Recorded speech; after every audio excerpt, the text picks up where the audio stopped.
Hey cousins, it is cousin Rosie. In this video, I'm going to show you how I make chitlins in the slow cooker. Now, if you are not into chitlins, if you don't like it, get your butt off this video and keep it pushing. But if you do, let's get right to the recipe, okay? So, you're going to start off with a clean sink. Now, this sink has been bleached and ammoniaed down to perfection before I put anything into it, okay?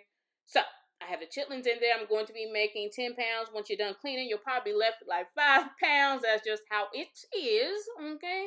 So I filled the sink up with some cool water. I'm going to start adding in my apple cider vinegar at this point. The vinegar helps mute the smell. And you heard me say helps, okay? I used to clean my chitlins a different way. If you want to know why I changed the method, go ahead and check out my blog, iHeartRecipes.com. The recipe will be there as well.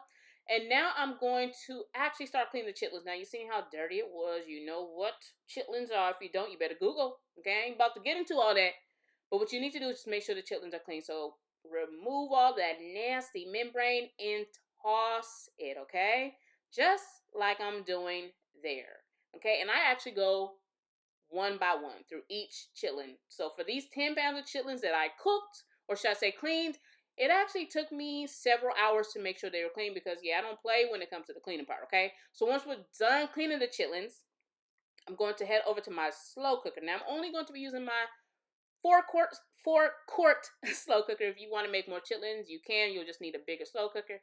I'm going to start cutting the chitlins in small little pieces, just like so. I don't like leaving them in the tubes because, yeah, I just don't.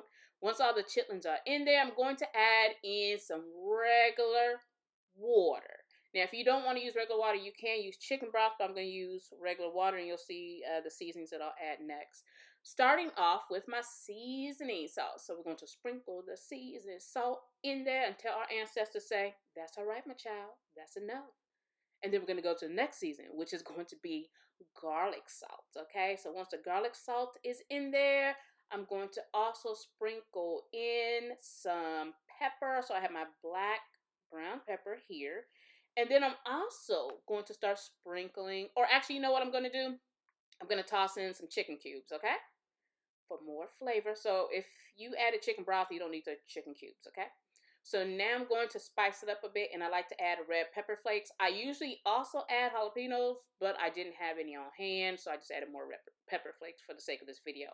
But if you head over to my blog, iHeartRecipes.com, I'll have the exact measurements, y'all. You can print it out, get this cracking for the holidays.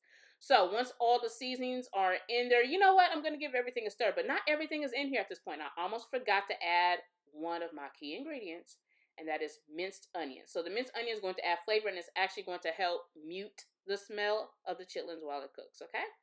So now we're going to give everything a nice stir once more. As you see, I use dehydrated onion. If you want to use fresh, you can.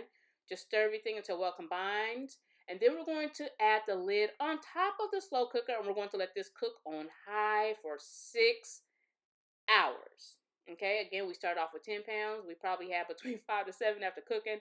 And this is what the chitlins look like, y'all. Easy, breezy chitlins. Okay? Now, again, head over to my blog, iHeartRecipes.com, if you want the exact measurements. And I will see you soon.